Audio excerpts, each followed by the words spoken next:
Welcome back, everyone. I'm the Depressed Dior, and this is Langrisser Mobile Apex Season 9. Alright, so yeah, I'm Gold 3, so this will be my first Gold 3 match. No wet ham, so that's always good. The box definitely has some rush stuff. You see Akaya here, TRS, obviously some active gens with some teleports and mobility. Kind of a mixture of single target and AoE. And we got SP Lewin. There's also SP Cherry and SP Lewin. Almost has a nice collection of SP characters there. SP Lewin is pretty interesting. I mean, he was an R rank character, and he's now kind of like a reasonably top tier character, or at least one of the higher ups. He had quite a presence in the Chinese matches I saw. I didn't really know too much about him coming into this match, so this will be kind of a first experience. Nothing new on the box to point out. I do have some characters that just hit 6 stars, Alpha and Alucia, but I don't intend on using them. Alright, so I opened with banning Hilda for the usual reason, since I tend to use assassins. My opponent opened with banning Florentia. I think what my opponent was trying to do was force me to pick a healer, but I'm getting more and more used to using Marielle as a healer, so I didn't do that. In any case, my opponent opened with SP Elwin, so right off the bat I got rid of Werner. I hate Werner's mechanic. I hate the fact that his stance doesn't, the tooltip for his stance doesn't actually inform the player of which one he's taking.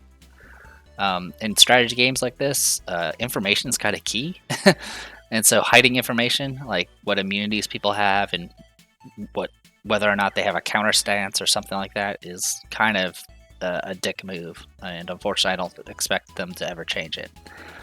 In any case, I also got rid of SP Sherry. Elwin can buff her with his faction buff, so there's a lot of threats here. It doesn't show in the replay, but I took a lot of time trying to figure out who to ban here. In any case, I opened with taking Hilda, and they of course banned two of my other healers, leaving me with just Marielle. Takes Lewin. Lewin, I think Lewin's has one faction, which is Glory. I think his exclusive is a helmet, and it actually lets him get benefits from Origin's faction buff. I think that's how it works. In any case, I went ahead and banned Bernhardt because he's he's a very durable, bulky unit that can AoE. Also, he potentially can guard. I guess that's one thing I didn't mention. As far as tanks are concerned, there was really only Juggler and Hilda. Juggler's not as threatening anymore. And then, of course, Bernhardt can technically tank on a pinch, but only physical. But yeah, I didn't want to deal with his faction buff giving additional mobility and all that nonsense. And then, of course, Lucretia's self-res is always a problem, and her extended range, if she goes AoE, is really, really hard to deal with. I take Marielle. I go for my long legs, no surprise there. Takes Ares, who I've gotten more and more comfortable dealing with. At this point, there are a lot of choices still left that I need to deal with, so the plan here was to ban at least two. So the reason I got rid of Florentia is because she does have technically mass attack, though honestly mass attack wasn't really a big deal for this match. Definitely did not want to deal with TRS's extra mobility and mass 3C nonsense. Also, banning these two is pretty much going to force my opponent to take Liana if they want to take a healer. And once that's done, I can actually take out 2 more of these units, because I'm definitely concerned about Kaya. I'm definitely concerned of Tensei Jessica. Kaira is going to be annoying, but I'm more used to dealing with Kaira, and since my opponent hasn't taken a tank yet, it's not a huge threat. I take Lucretia, because at this point my opponent doesn't really have any real tanks for magic. They start going after some more of my long range and teleports. They take Liana as expected, so at this point I get rid of both Akaya and Tensei Jessica, leaving them with Kaira or Juggler. At this point I take Zerida. I'm left with a bunch of assassins at this point, and I was kind of concerned about the long legs that my opponent had because they could definitely suppress Zerda if she doesn't get hide and seek up often enough. Also, I wasn't exactly sure what my opponent was going to take. Obviously, if they take something like Juggler, Angelina will become less effective. Pyrotes, of course, can't. Both Pyrotes and Tsubame might not be able to survive an AoE from Ares, so there's a lot of things to be concerned about. In any case, I went ahead and just took Zerda. She could at least self-buff herself. My opponent got rid of Angelina and Tsubame, leaving me with Pyrotes and Christiane. So from previous experience, Pyrotes cannot survive an AoE from Ares. It's just not going to happen.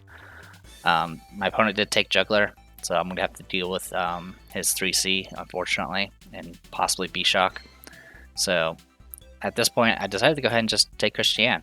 So I'm going double tank here, with Marielle as my healer. Alright. So, right off the bat, Elwin's 3C activates, giving the faction buff to himself and Lewin, and of course, Liana. Alright, so Lewin. His thing is he gets just a flat plus 30% attack and defense, and then before battle, he will recover 30% of his HP. So he's actually pretty bulky.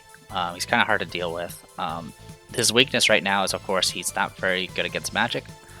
I think he gets some troops. I think he has access to troops that can help with that, but for the most part, magic just kind of shreds him.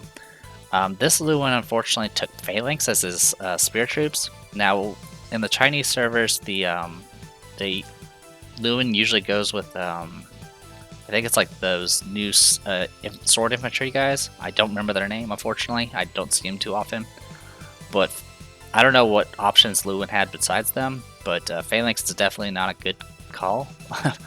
Because Phalanx are literally defense. Their special ability is about reducing physical damage. They don't actually have high attack. And Lewin does have a good single target attack, so I don't know what exactly the plan was here.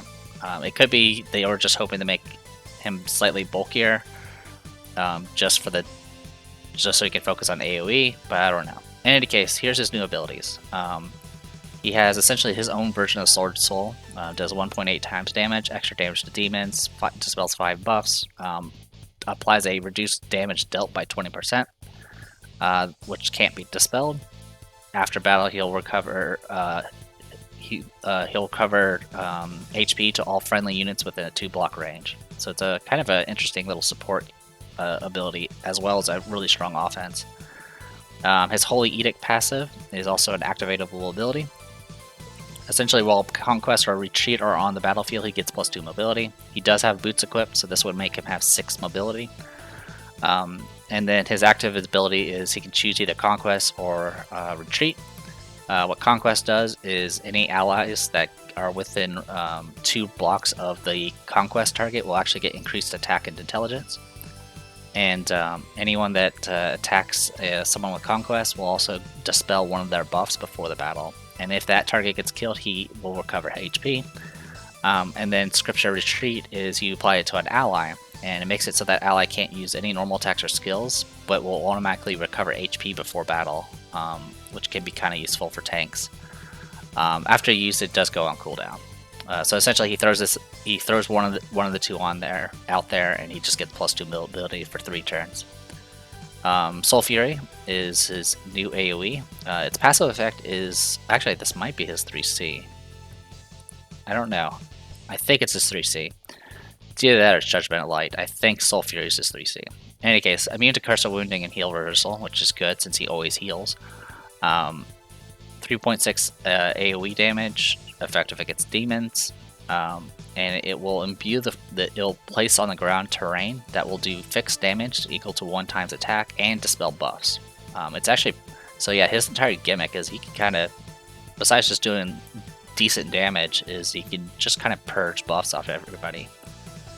Anyway, Liana standard, well, I can't say standard anymore for Liana, but essentially Act Again and 3C is her thing. Ares AoE kit with Steel Ring Warriors. Juggler brought his factional buff, so he doesn't have B-Shock, but he does have his 3C. He also brought Triton. And then Elwin, of course, his more or less standard kit, Reign to Glory with Eternal Glow.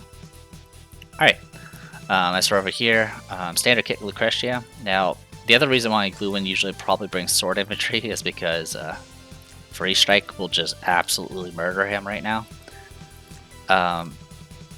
Hilda, I brought phalanxes because obviously I'm dealing with a lot of physical attacks. Same thing for Christiane, I brought phalanxes. I did bring her faction buff even though she technically doesn't need it, but it does provide guard as well. Marielle, I did stick with her standard offense kit, mainly because her 3C does provide passive healing whenever she finishes her turn. And with Enduring Faith, you can double up on that. And then, of course, as long as she hasn't attacked yet, she can do God King's Aegis. So she does have ways of kind of healing up if necessary. So instead of bringing her single target heals and all that nonsense, I figured it was best just to keep her in, keep her commandment active as long as possible, and just provide support that way. Zerda here, of course, standard kit with backstab, obliterate, and 3C. Alright, so obviously the key here is trying to survive the AoEs that are going to come my way. Lewin, Ares, and Juggler all have AoEs. And the neat thing about having 2 tanks is I don't have to have everyone clumped around 1 tank. And that's actually super important. For those who don't know, Ares' talent is all of his stats except HP increased by 5% for every enemy within a 3-ring range. So that's why he does so much damage, because what he does is he does his AoE, which is close range, and gets all the benefits of that talent. Then he teleports everyone next around him to do even more damage. It's pretty brutal. Yeah, it goes up to 4 people maximizes it. In any case, my opponent is going to go ahead and just push forward. Obviously, I'm counting steps. I'm just outside of Elwin's range right now. Conquest on Hilda there. Okay, Breeze proc. Yeah, most people have Breeze. I only put Breeze on characters that literally have short legs. It's a bit redundant in my opinion to have it on long leg characters, but obviously it provides a lot of range when it does proc, no matter the class. Honestly, Breeze should not be allowed on certain classes. In any case, you can probably see what I'm doing right now is I'm spreading out. So I have a tank up top, tank on bottom, and what I can do is essentially split the group into groups of 3 and minimize the effects of the AoEs. I went ahead and pulled my I was definitely concerned about the AoE coming in and Ares nonsense, so I did pull my Golem back. It is out of range of Lucretia, but at this point, if my opponent can kill Lucretia with AoEs, then I'm probably got bigger problems. So yeah, split the group like this. Moves in, does faction buff. As you can see, it does apply to Lewin because of its exclusive. At this point, I'm hanging back. Of course, I got the mist closing in.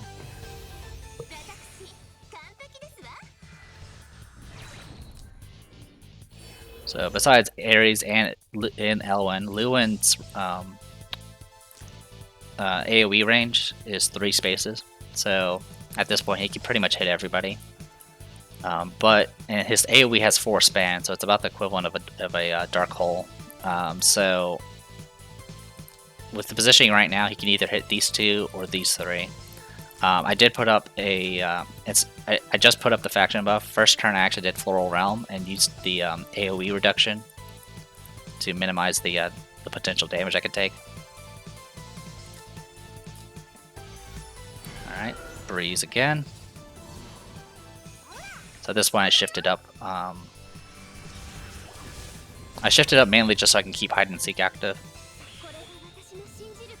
So the moment Leona did act again, I knew my opponent was going to move in with AoEs at this point. So there's Ares and then Lewin. So it's just a matter of figuring out what to do here. So Ares, he can move 4 additional spaces. So he can potentially go 1, 2, 3. So he can go to here and hit these 2, and then yank a bunch of people, and then AoE again. Currently, he can't really do much down here until my next action, which is this. So this actually put Lucretia in a range of Ares, which actually helped me out a little bit. because what's going to end up happening is he's going to pop his AoE. So remember, it's within 3 spaces. So yeah, he can go all the way to here and hit us with an AoE, but he can only get 10% of his benefit from his Fearless Will, not the 20%. So that actually reduced his potential damage quite a bit. So, Wind Whisper.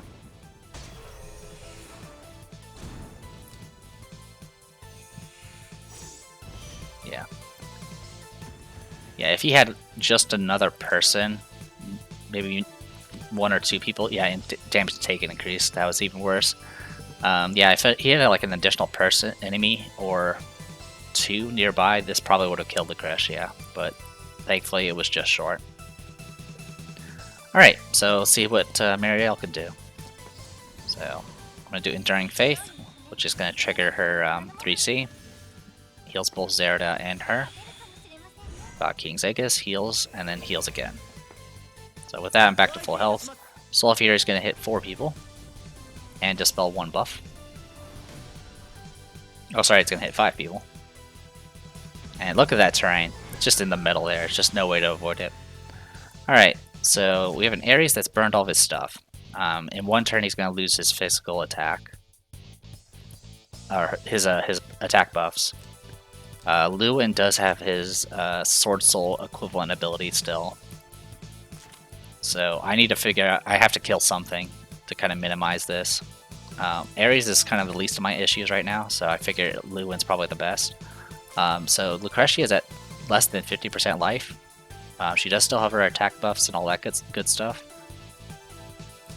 And Free Strike versus all spears.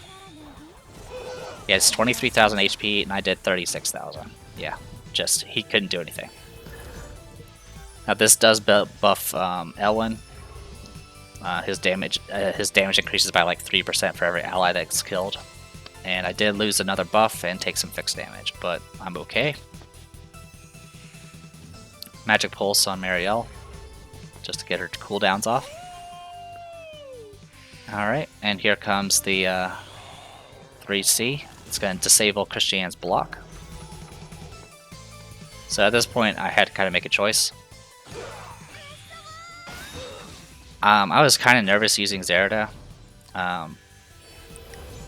Back when I did use her, there was many a time when I tried to use her assassin ability and failed to get the kill, even when it was all on the hero. But as you can see, she can pump out quite a bit of damage. She does have Crystal Dagger, which will, or I think it's like Crystal Stinger or whatever, that reduces defense. And I still had all my buffs, so still enough to deal with Ares. Ares was immune to fixed damage, so he did have Last Rites active, which was the thing I was kind of concerned about. But yeah, I still did plenty of damage, so it was good stuff.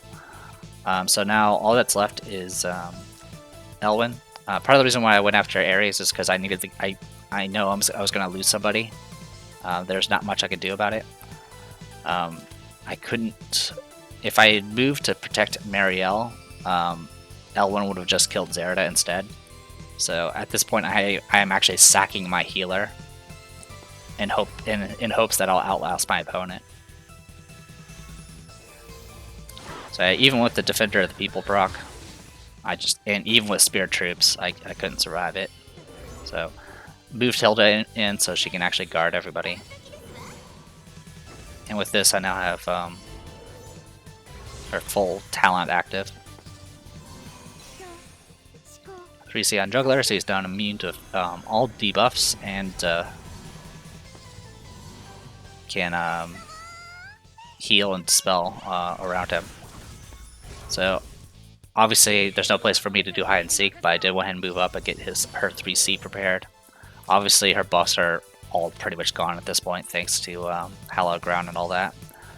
And as you can see, Elwin's freaking stuff refreshes, so he just keeps spamming his freaking 3C over and over again. So one thing to note about the 3C is it's very similar to Sword Soul, where it can dispel a bunch of buffs. It also makes it so it can silence passive skills, which is actually pretty rough. So right now, Well, right now Christiane can't guard anyone. So, give me one moment.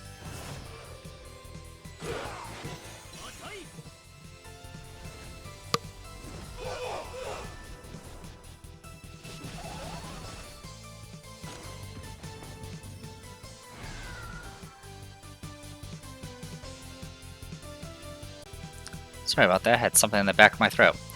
Anyway, so Ellen moved in to attack, dispelled 5 of Hilda's buffs. Thankfully, it was not her guard buff. So the big thing here is if her guard buff gets dispelled, with the passive disable, she would actually have 0 guard. She wouldn't be able to actually guard anyone at all. So thankfully, I didn't have to worry about that. So, there's no point in pointing out the danger zone, but there's obviously no place to hide. So I went past turn with Christiane.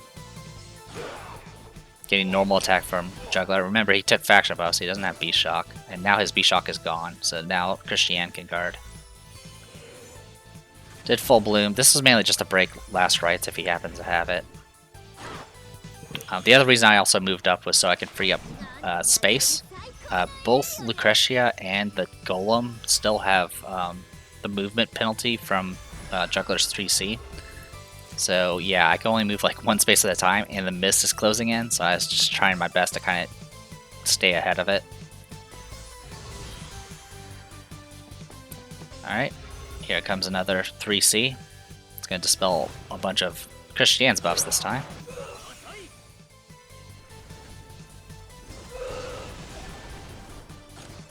Thankfully I have Phalanx troops. So this did dispel pretty much everything. So now she also can't use passive skills. So with that, she literally is she can't guard anything. Good news is the only thing that's not being guarded right now is the Golem, and Juggler would have to kill himself to go and kill it. So I don't really need to worry too much about that. So went ahead and did faction buff here.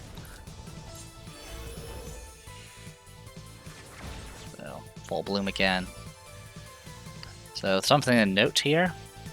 Okay, good, it wore off. Okay, so yeah, the passive disable lasts for 2 turns. Obviously, so when Lewin hit Hilda the previous round, she hadn't had her turn yet. So she passed her turn to move here on the previous round, and then she passed turn in place. That got rid of the passive. So. She doesn't have her guard buff, but she does still have the passive guard at least. At this point, my opponent is going to 3C.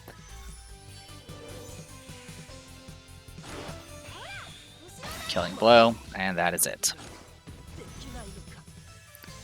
So even with no faction buff and Elwyn being fully buffed up, I think he had around 700 something defense. I was able to get killed. Like I said, I've had many a horror story where Zerda fails to kill with her assassin ability, but with her ability to negate a good chunk of defense now with her Crystal Stinger, she does have Rough Sea, and of course she also had Killing Blow. Even without the debuff for defense, the defense ignore. She would have been able to get kill. She would have been able to do enough damage. So I was very happy to do that. Obviously, to do Act Again on Elwyn required someone to be within range of Elwyn, which means he lost his self-res. So with that, I was pretty much good to go. To be honest, even if I hadn't got kill, the only thing that would have been a problem is the fact that I just moved Zerda out of guard range. But if I had just like stalled for whatever reason, the only thing that could have possibly happened at that point is, I mean, technically, I guess he could go and take a life from Lucretia and still live with the self-res, but he didn't really have a plan. I mean, the plan obviously was to try to either punch through my tanks or disable their guard enough so they can just kill the rest of my units, but as you can see, that didn't really work. I think if Lewin had survived, both of them together would have definitely just punched a hole through my defenses, but obviously that didn't occur. So there you go. Honestly, I'm pretty impressed with Marielle's healing. Obviously, it wouldn't be able to keep up with somebody like a Bozal or any of those type of AoE nonsense that can do back-to-back AoEs without issue. But just having enough, like I kind of mentioned in previous videos, it's not really about having lots of healing. You just need enough, and that's why I was kind of willing to go ahead and just give up Marielle towards the end because I was kind of good to go. One of the tenure buffs that got on Christiane was the one that did 20% healing as well. So I was already getting back health regardless, even without Marielle's assistance. But yeah, pretty decent match. Lewin did the most damage with his AoE. Everyone else kind of were kind of just there. I definitely made a positioning mistake with Lucretia earlier, which kind of put her in danger. If it weren't for the fact that I've been trying to get as much HP on my casters as possible, she probably would not have survived it otherwise. And obviously, it was actually, I mean, it ended up being a pretty decent bait, because obviously Ares relies heavily on running into the middle of everything and hitting everybody with the biggest AoE possible. So cutting that down by half, or, well, not by half, but the talent buff itself down by half was pretty beneficial. So yeah, good stuff. Alright, so like I said, I'm at gold 3 now, and don't have to worry about being deranked or any of that nonsense. And I'm going to go ahead and call it here. I'm the Depressed Hero. This was Langrisser Mobile Apex Season 9. I'll see you guys later.